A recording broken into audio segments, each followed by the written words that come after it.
लेकिन आज हमारे स्पेशल शो की शुरुआत एक ऐसी खबर से जिसमें पूरी दुनिया की फिक्र है, क्योंकि कुछ वर्ल्ड लीडर्स दुनिया को महाविनाश की तरफ ले जा रहे हैं। पिछले कुछ दिनों से वर्ल्ड ऑर्डर में एक अजीब सी उथल पुथल मची हुई है और इस विश्व अशांति के केंद्र में है अमेरिका के राष्ट्रपति डोनाल्ड ट्रंप। ट्रंप जब से राष्ट्रपति बने अपने फैसलों से पूरी दुनिया को दहला रहे हैं। कभी बम और बारूद की धमकी तो कभी टैरिफ का अल्टीमेटम। अब एक बार फिर उन्होंने रूस को धमकी देते हुए सिर्फ 50 दिन का अल्टीमेटम दे दिया है। 50 दिन में अगर पुतिन ने यह युद्ध खत्म नहीं किया तो रूस पर 100% टैरिफ की धमकी दी है। और इसीलिए क्रेमलिन से जुड़े एक रणनीतिकार और पुतिन के करीबी ने दावा किया है कि तीसरा विश्व युद्ध शुरू हो चुका है। The third world war has begin, यानी तीसरा विश्व युद्ध चल रहा है। यह दावा किया है रूस के एक प्रमुख भू राजनीतिक विचारक दिमित्री त्रेरिन ने। उनका कहना है कि तीसरा विश्व युद्ध शुरू हो चुका है, बस यह पहले दो विश्व युद्धों जैसा अभी दिखाई नहीं दे रहा है। पहला विश्व युद्ध करीब 4 साल यानी वर्ष 1914 से वर्ष 1918 तक चला। तब दो यूरोपीय गठबंधनों के बीच युद्ध छिड़ गया था जिसमें लाखों लोग मारे गए थे। और दूसरा विश्व युद्ध करीब 6 साल यानी वर्ष 1939 से 1945 तक चला था, जिसमें करीब 7 से 8 करोड़ लोग मारे गए थे। और अब दावा यह किया जा रहा है कि तीसरा विश्व युद्ध शुरू हो चुका है। तो इसकी डेटलाइन कब से समझी जाए? तब जब रशिया ने यूक्रेन पर हमला किया या तब जब गाजा से इजराइल के ऊपर अटैक हुआ?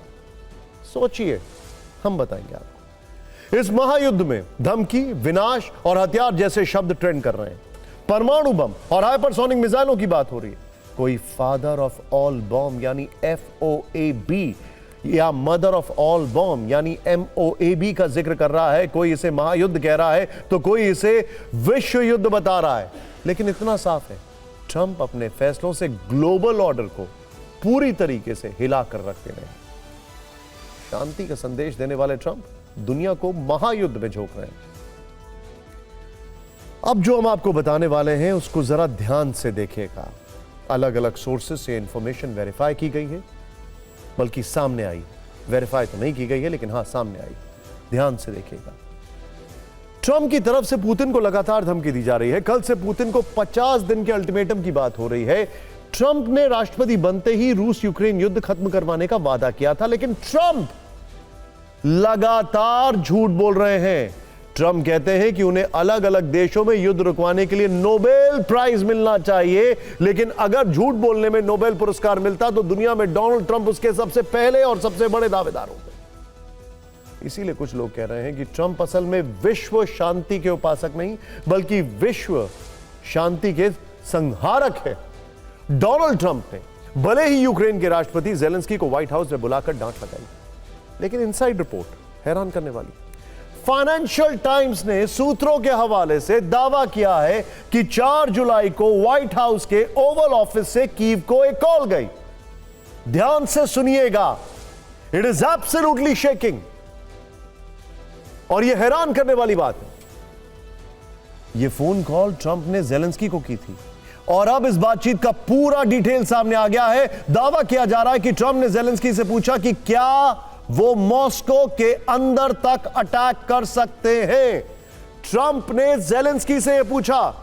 अमेरिकी राष्ट्रपति ने इस फोन कॉल में जेलेंस्की को यूक्रेन पर, जेलेंस्की को रूस पर बहुत बड़ा हमला करने के लिए उकसाया था। इस फोन कॉल की पूरी डिटेल आप ही देखिए। ट्रंप ने 4 जुलाई को जेलेंस्की को फोन करते हुए पूछा, व्लादिमीर, क्या तुम मॉस्को पर अटैक कर सकते हो और क्या सेंट पीटर्सबर्ग पर भी? इस पर जेलेंस्की ने ट्रंप से कहा, बिल्कुल हम कर सकते हैं अगर आप हमें हथियार दें। इस पर ट्रंप ने कहा, बढ़िया है, रूस को इस बार दर्द महसूस होना चाहिए।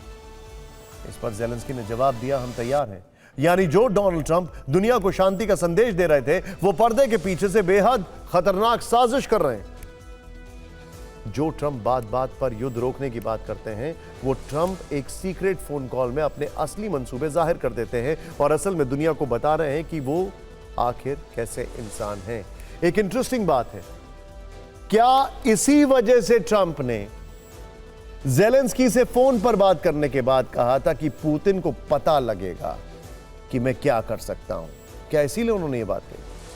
कनेक्टिंग द डॉट्स, एक एक चीज को अगर जोड़ें तो लगता है कि कुछ बड़ा तो प्लान किया जा रहा है। खैर, अब बात क्रेमलिन के उस रणनीतिकार दिमित्री त्रेनिन की, जिनके विश्व युद्ध के विश्लेषण ने पूरी दुनिया में महायुद्ध का सायरन मचा दिया है। दिमित्री त्रेनिन ने दावा किया है कि दुनिया में वर्ल्ड वॉर 3 शुरू हो चुका है।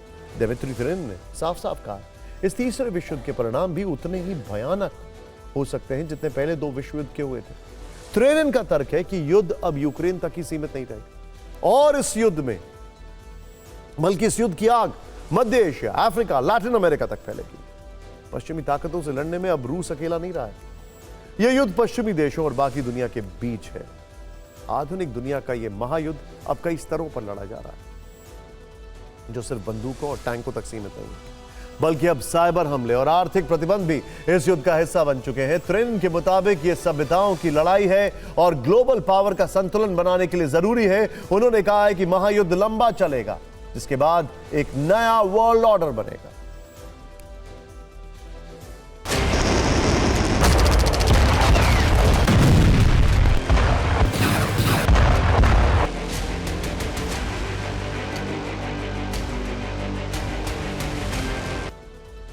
त्रेनिन के दावों के अनुसार तीसरे विश्व युद्ध के 3 एपिसेंटर तैयार हो चुके हैं, जहां से दुनिया 2 हिस्सों में बंट सकती है और तबाही शुरू हो सकती है। इसके लिए तैयारी हो रही है।